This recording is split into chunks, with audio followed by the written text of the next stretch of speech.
ঠিক আছে, দেখো তাহলে প্রথম লাইনটা যদি প্রেজেন্ট টেন্স হয় তার মানে পরবর্তী সবগুলো বাক্য কি টেন্স হইব? Present tense. এটা মাথায় রাখতে হবে। আর প্রেজেন্ট টেন্স চেনার উপায় কি? প্রেজেন্ট টেন্সের একটা উপায় বললাম হচ্ছে এমন কিছু ঘটনা দেওয়া থাকে বা এমন কোনো কিছু বর্ণনা দেওয়া থাকে যে বর্ণনাগুলা কি কখনোই কি হয় না? পাস্ট টেন্স হয় না। বুঝাইতে পারলাম?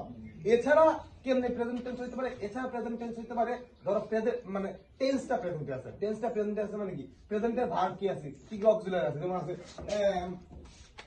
is ঠিক না? এটা প্রেজেন্ট আছে না? তারপরে কি ডু ডাজ, তাই না? তারপর আছে কি হ্যাভ হ্যাভ, এগুলো কোন টেন্সের অক্সিলারি? প্রেজেন্ট টেন্সের। মানে প্রথম লাইনে যদি এই অক্সিলারি ভার্বগুলো দেওয়া থাকে তাহলে সেটা কি টেন্স হবে? অবশ্যই প্রেজেন্ট টেন্স হবে। আর প্রথম লাইন যদি প্রেজেন্ট টেন্স হয় তার মানে পরবর্তী সবগুলো বাক্য কি টেন্স হবে? Present tense. বোঝা গেল আমার কথাটা? এইটুকু। আচ্ছা, এছাড়া যদি ভার্বের প্রেজেন্ট ফর্ম থাকে, ভার্বের প্রেজেন্ট ফর্ম মানে কি? যে ভার্বটা দেওয়া থাকবে হয় সেই ভার্বের সাথে কোনো কিছু যুক্ত হবে না অথবা কি যুক্ত হইতে পারে? ইয়েস না ইয়েস।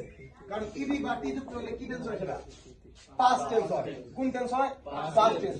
যদি কোনো ভার্বের সাথে ইবি অথবা টি